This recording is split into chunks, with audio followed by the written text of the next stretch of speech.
स्वागत है आपका एमबीएन न्यूज नेटवर्क पर। भारत में कई योजनाओं की शुरुआत की गई, लेकिन भारत में सरकारी पदों पर बैठे लोगों ने देश को खोखला करने की धुन इस कदर सवार है कि उन्होंने जितना चाहा सिर्फ सरकारी संपत्ति को लूटने का काम किया। और शायद यही कारण है कि गिने चुने योजना ही सफल रहे। भारत में ऐसे कई परियोजनाएं हैं जो सालों से अधूरे पड़े हैं। आज हम बात करेंगे एक ऐसी ही योजना की जो 48 इयर्स से पूरा नहीं हुआ है। हम बात कर रहे हैं 1973 में संयुक्त बिहार और ओडिशा के मुख्यमंत्री की पहल से बनी स्वर्ण रेखा परियोजना की, जो अभी तक अधूरा पड़ा है। इस योजना को पूरा करने का ख्याल ना ही बिहार सरकार को आया और ना ही बिहार से अलग हुए 21 इयर्स तक झारखंड सरकार को आया। 1973 में स्वर्ण रेखा परियोजना के तहत 90 करोड़ से डैम और नहर बनाने की योजना बनी थी, जिसे 1987 टू 1988 में समाप्त करने का लक्ष्य रखा गया था। लेकिन आज 48 इयर्स बीतने के बाद भी इस परियोजना का काम खत्म होने का नाम नहीं ले रहा है। इस योजना के तहत तीनों राज्यों को खेतों की सिंचाई के लिए पानी, घरों में पेयजल व कंपनियों में इस्तेमाल योग्य पानी की पूर्ति का लक्ष्य रखा गया था। इसके अलावा इस परियोजना का उद्देश्य चांडिल डैम से 8 मेगावाट बिजली का उत्पादन, घरेलू व औद्योगिक उपयोग के लिए झारखंड को 825 मिलियन क्यूबिक मीटर पानी की आपूर्ति सहित झारखंड, ओडिशा और बंगाल का बाढ़ नियंत्रण व झारखंड की 2,36,846, ओडिशा में 90,000 और पश्चिम बंगाल में 5,000 हेक्टेयर खेत की सिंचाई करना था। लेकिन इस परियोजना का उद्देश्य बिजली उत्पादन सहित सिंचाई के उद्देश्य में भी फेल हो गया। बताते चले कि दामोदर नदी के बाद झारखंड की दूसरी सबसे बड़ी नदी स्वर्ण रेखा नदी है। यह परियोजना ईयर 1978 में 400 करोड़ की लागत से शुरू हुई थी।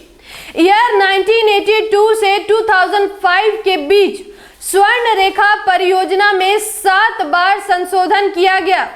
इस 5 संशोधनों के अंतराल परियोजना प्रकालन राशि बढ़कर 4,540 करोड़ पहुंची, जो आज के समय में बढ़कर 13,000 करोड़ हो चुकी है। यह परियोजना देश की सबसे बड़ी परियोजना मानी जाती है। इस बहुउद्देश्य परियोजना में विश्व बैंक ने भी दिलचस्पी दिखाई थी। अगर यह परियोजना पूरा हो जाता तो प्रदेश के विकास में मील का पत्थर साबित होता। लेकिन अब इस परियोजना को 50 साल पूरे होने को हैं, लेकिन अभी तक यह परियोजना पूरा नहीं किया गया। बिहार सरकार ने ईयर 1978 से 1980 तक इस परियोजना के तहत बनाए जा रहे ईचा खरकई बांध का 30% तक काम पूरा किया था। लेकिन कुछ साल बाद उन्होंने इस परियोजना से अपना हाथ खींच लिया। बिहार विभाजन के बाद यह परियोजना झारखंड के हिस्से में आ गई। झारखंड की नई सरकार ने इस परियोजना को महत्वाकांक्षी बताते हुए काम तो शुरू किया, लेकिन दशकों बीत जाने के बाद भी यह परियोजना अभी तक पूरी नहीं है। हालांकि 87 गांव के लोगों ने इस परियोजना का विरोध किया था, लेकिन सरकार ने अपने अधिकार और बल का प्रयोग करते हुए बांध के दोनों ओर से नहर बनाने का काम शुरू कर दिया। इस नहर में से एक नहर ओडिशा तक भी जाती है, जबकि दूसरी नहर पश्चिम बंगाल के कई गांवों तक पहुंची है। इस परियोजना से प्रभावित लोग कई शर्तों के आधार पर नौकरी और उचित मुआवजा मिलने की सूरत में बांध निर्माण को लेकर राजी भी हो गए। लेकिन सरकार की सारी घोषणाएं अब तक फाइलों में ही सिमटी हुई है। नतीजा यह हुआ कि लोगों को मुआवजे के नाम पर कम दामों में अपनी पुश्तैनी जमीन को विकास के नाम पर सरकार को सौंपनी पड़ी। लेकिन आज भी लोगों का विरोध कम होने का नाम नहीं ले रहा है।